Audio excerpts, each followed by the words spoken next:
Another question, Harley. Could you please explain the difference between health and fitness and how being healthy can improve your fitness? Okay.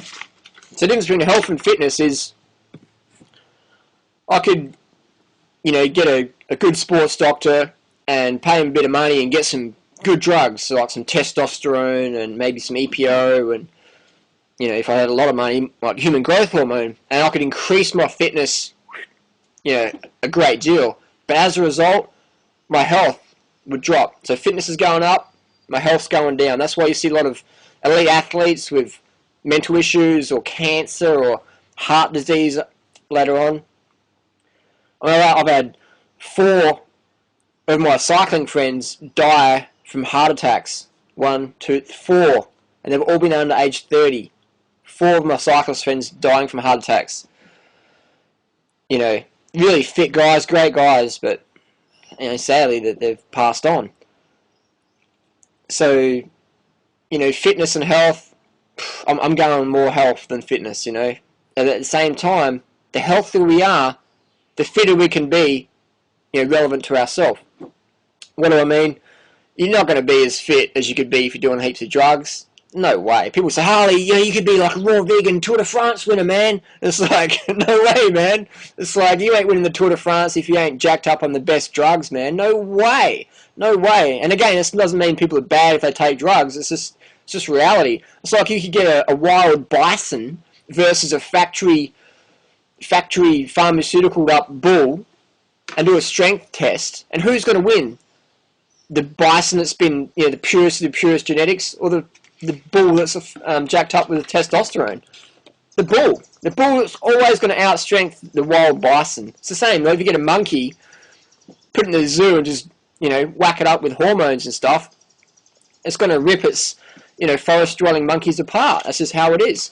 You get a natural athlete, the chemical athlete's always going to outperform them, relative to the same fitness. So I encourage people to focus on health and fitness. Don't just focus on one or the other. Just focus on both and just rise them both up there. Because you can focus on health and go, I don't want to do any exercise because that's like shouldn't be doing exercise. But so actually, you can't really be healthy if you don't exercise. The sedentary people in the raw food movement, lovely people as they are, sedentarism is not healthy. To be healthy, we have to exercise. We have to dance, ride, jog, swim, play. We have to get up, moving, get the blood pumping, at least, 5, 6, 7 hours a week at least, just basic stuff. So health and fitness, improve both of them, and don't sacrifice your health to get fit and by taking drugs.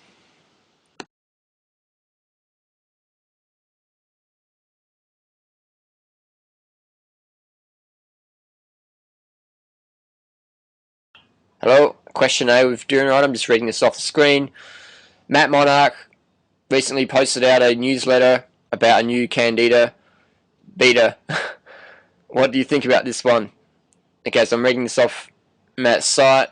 Just click it on. My wife Angela believes that she was born with systemic Candida and she has been dealing on and off with Candida issues ever since. However, when she was morbidly obese at 300 pounds, she had so many interrelated health issues that she didn't even know which ailment or symptom was which. Over the years, Angela discovered how to eat and live in a way to mostly avoid painful Candida flare-ups. However, from time to time, she would find that she's still dealing with uncomfortable outbreaks.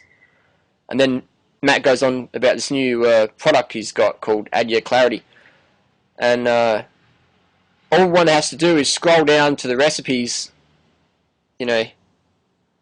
and we've got, raw chocolate love cups and lots of fatty, sugary things, and when you mix fat and sugar together, you're going to have Candida issues. Why? Because Candida is natural in a normal human body. The only time we'll get rid of Candida is when we are dead.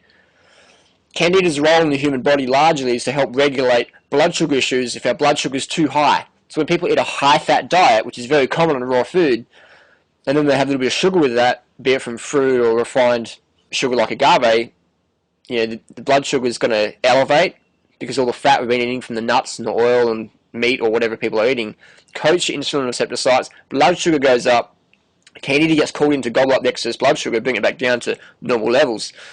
So we can take a supplement, product or whatever to treat the symptoms of a high-fat lifestyle, or we can lower our fat intake, up our carb intake, and blood sugar issues, poof, are gone.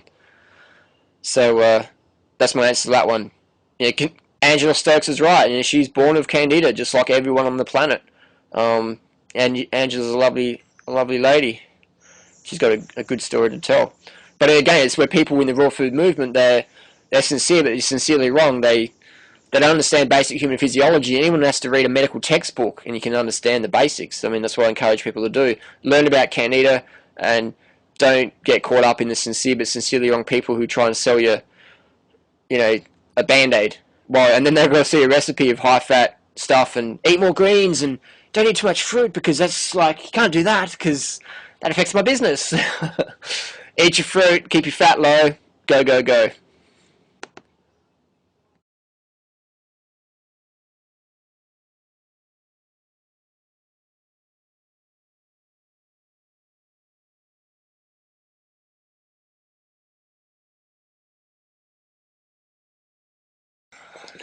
Question, what do you think about eating breakfast? I've heard it's best to wait until 12 midday strictly before eating any food of any sort. I notice that you eat large breakfasts and large lunches and lighter dinners. Why is this? And what is wrong with skipping breakfast? That's a good question.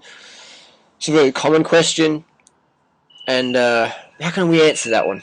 Let's start with, what's your goal? If your goal's high energy, if your goal's, high energy means a slim, trim, fit body and a stable mind. That's my goal. So I eat a good breakfast. Solid breakfast, 1,000, 2,000, 3,000 calories plus.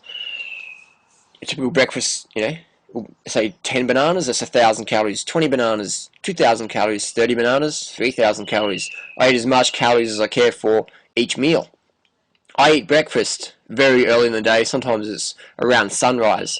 People go, you can't eat that too early. You can't do that because the yogini said this. Look, you can't do that because, I don't know, you just can't. It's like, I do a lot of bird watching, and when the sun comes up, actually there's a bird over there, the sun comes up, I've got my binoculars right here with me. We've got a little grey striped thrush. Yeah, he's eating. He's eating. You know what I mean? They're always eating. The birds around here, always eating. The birds in Costa Rica, always eating. The birds in California, always eating. When the sun's up, they're up eating. So you won't see a bird waiting till midday to eat. This is just like some little thing, constructed in the human ego's mind. I can't wait till midday before I eat. It's like, if you can see your food, eat it. If it tastes good, eat it. So I eat breakfast. Sumo wrestlers never eat breakfast. The super champ sumo wrestlers never eat breakfast. Why? Because when you eat breakfast, it starts your metabolism on again. It gets things speeding up. You get energy, you want to move and get out and start your day. Sumo wrestlers never eat breakfast. They wait until midday or 2 p.m. and then they have a massive meal. And then they have a massive meal at night time and go straight to bed. Eat as much as you can, straight to bed.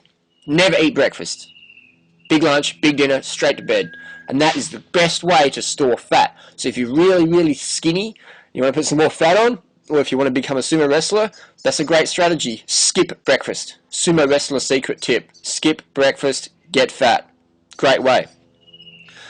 I like high energy. I like being slim and trim. It's good for running. It's good for cycling. It's good for feeling good.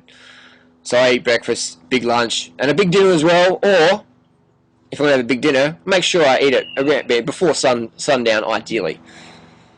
And because I need a lot of calories. Cause I do a lot. I use my brain a lot. I use my brain more than my body, and that takes a lot of glucose, a lot of glycogen. So glucose is brain fuel.